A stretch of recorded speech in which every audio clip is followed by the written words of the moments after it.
Welcome to Stardew Valley. Harvest Moon, but better. Created by concerned apes, Stardew Valley is a cozy farming game where you get to experience what it's like to be a farmer in the countryside is really like. Hooray! Grandpa died and now you inherit his farm, and after getting tired from modern life, you decide to move to your farm that you acquired many years ago to start a new life. Why does the farm look so messy? Oh yeah, we haven't been here since Grandpa died. God damn it.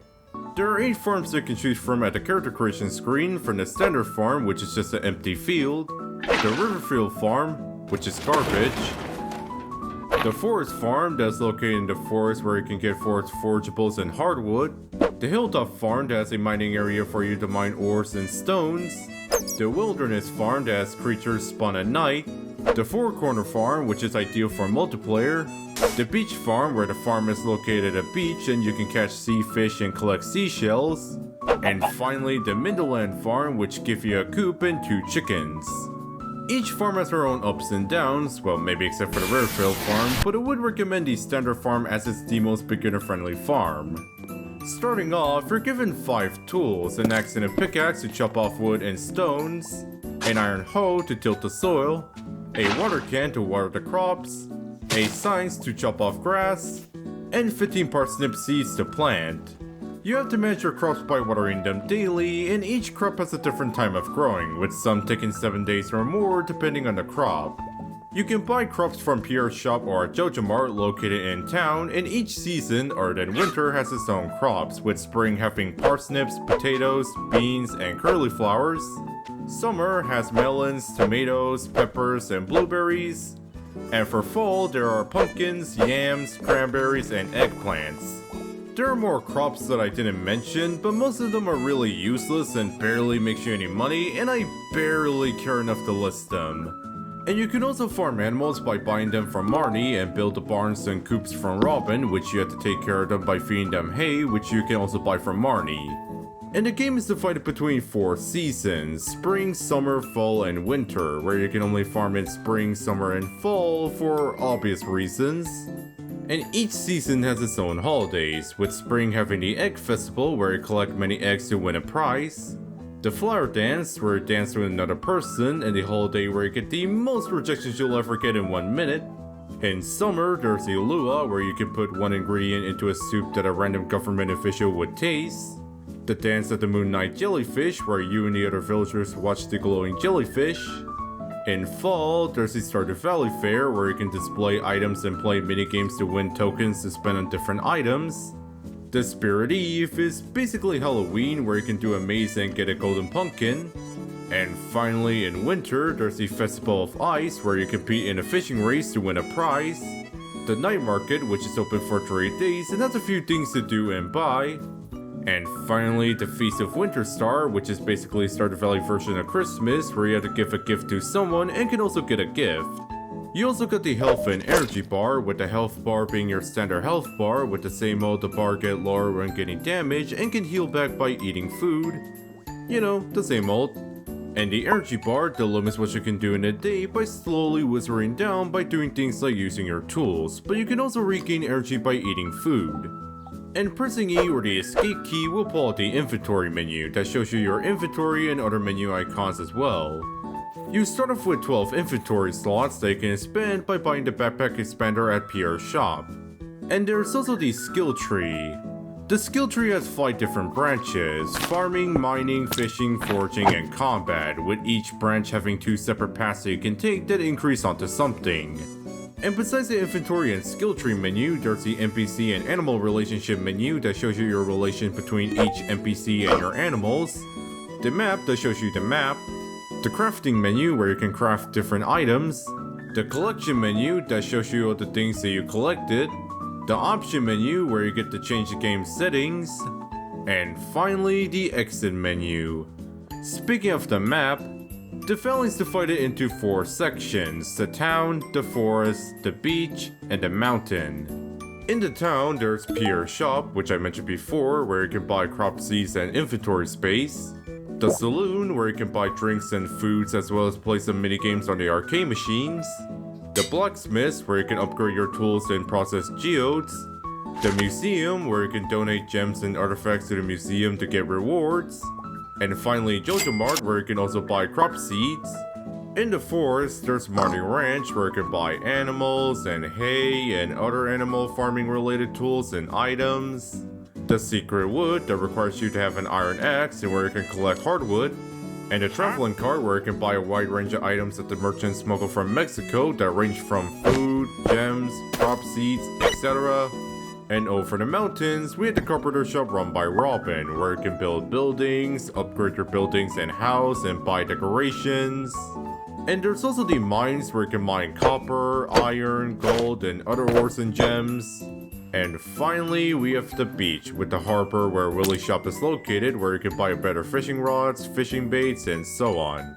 On the first day, there's nothing to do other than plant the 15 parsnip seeds that Lewis gave to you, clear out the farm, and talk to the town locals and introduce yourself. On day 2, you unlock the fishing rod from Willie at the harbor that you can use it to fish. And when the fish is caught on a hook, you play a minigame where you have to make sure that the fish icon stays in the green bar and the difficulty range from an unmovable stone to Speedy Gonzala. And during the minigame, there's also chests that appear so you can catch by holding the green bar onto the chest that either give you a piece of trash or a literal sword.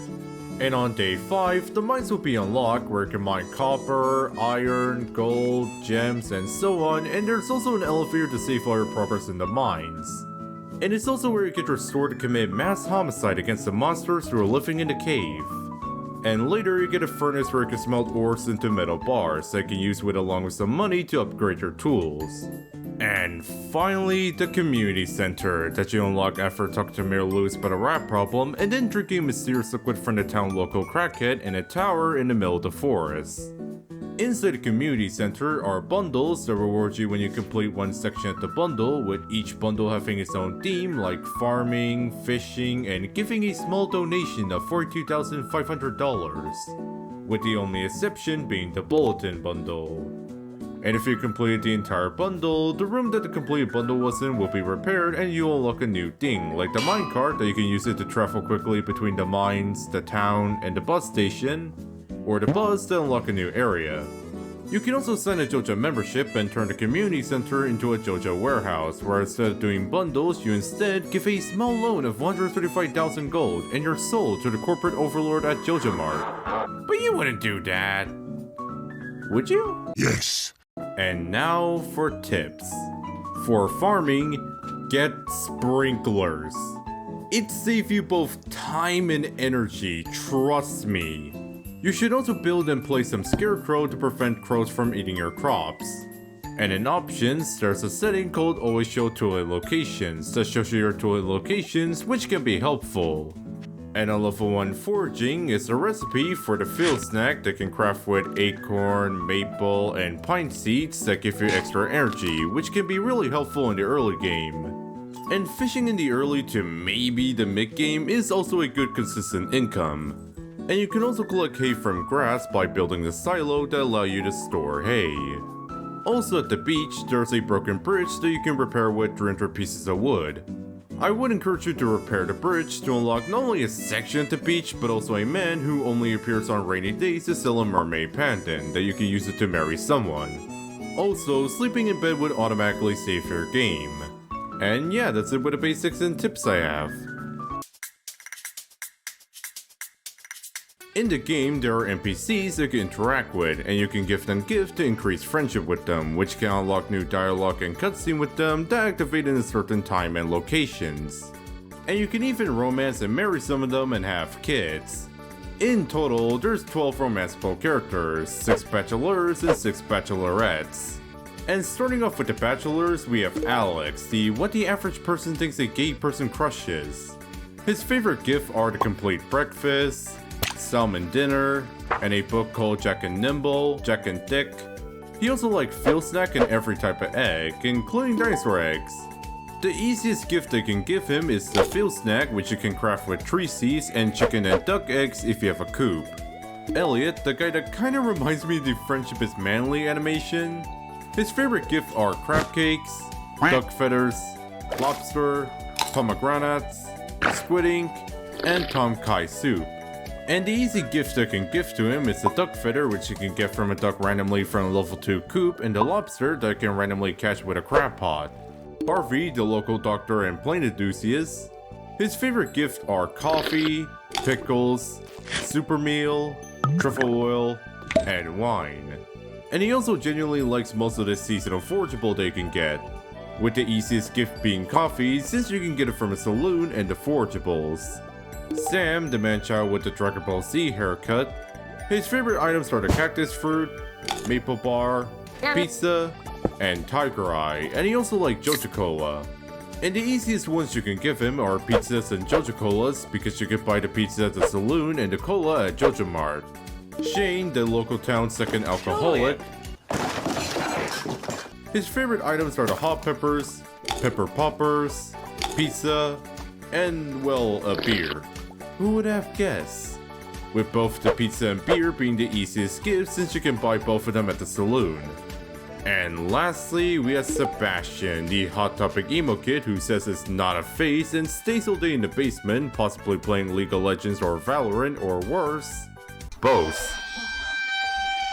His favorite gifts are frog eggs, frozen tear, obsidian, pumpkin soup, sashimi, and void eggs.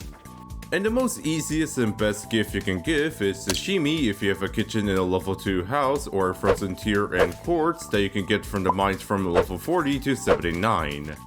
Moving on to the bachelorettes, we got Penny, the boring nice girl with an alcoholic mom. Her favorite gifts are diamonds, emeralds, melons, poppy flowers, poppy seed muffins, red palette, root splatter, sandfish, and tom kai soup. And she also likes dandelion and leeks. The easiest gift you can give to her are dandelion and leeks since you can get them in spring, and melons you can grow in summer. Maru, the local nurse and science girl, Maru's favorite gifts are battery packs, curly flower, cheese curly flower, diamonds, dwarf gadget, gold, iridium, and radioactive bars, miner's treat, pepper poppers, rhubarb pie, and strawberries. And she also likes iron and copper bars as well. The easiest gift you can give to her are curly flowers that can grow in spring, strawberries that can get from the egg festival, and iron, gold, and copper bars if you have enough to spare. Leah, the art girl for people who want to romance Robin but realize they can't.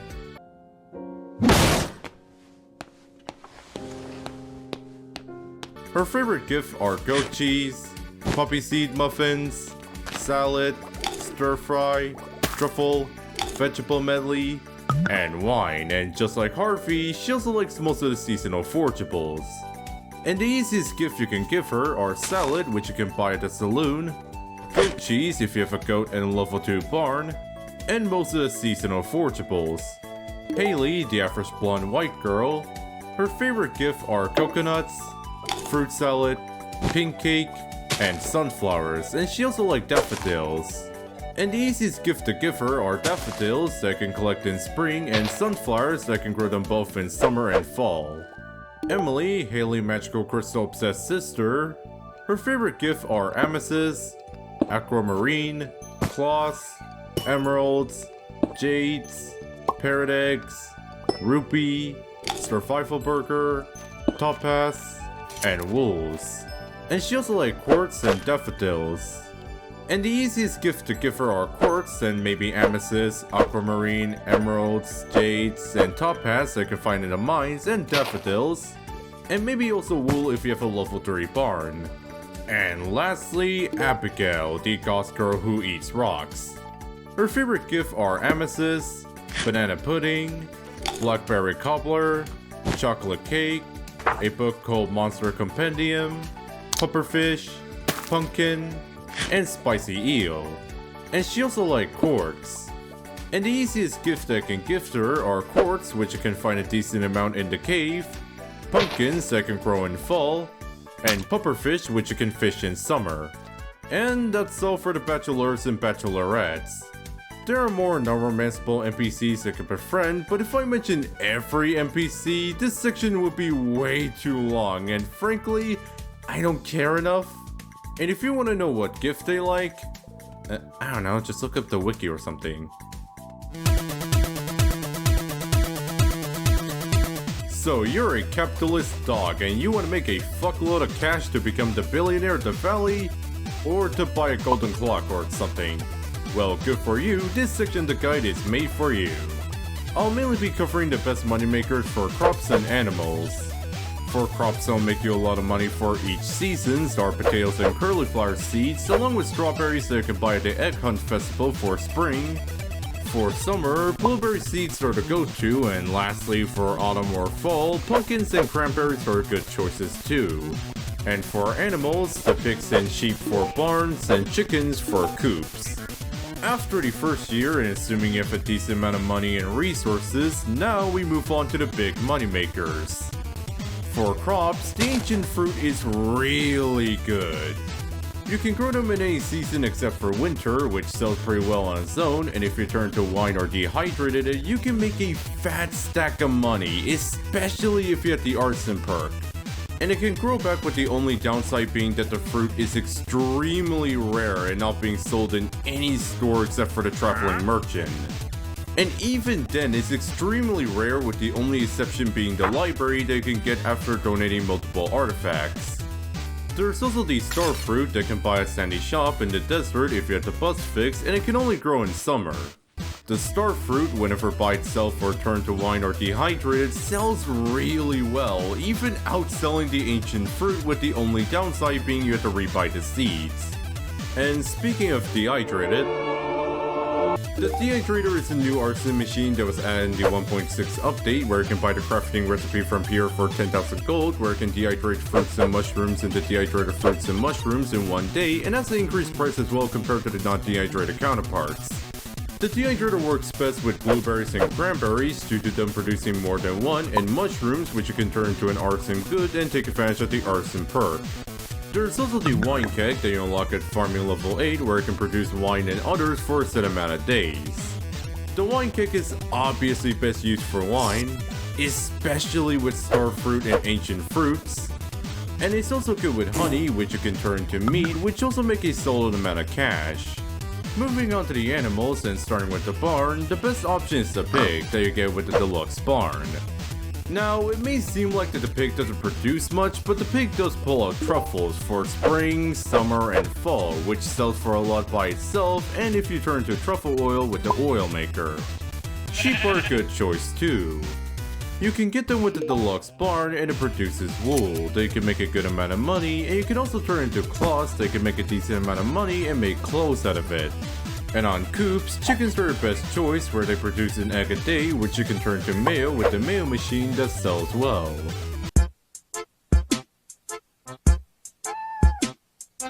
And that's it.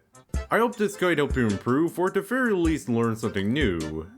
Anyway, subscribe or like the video, and I'll see you guys next time.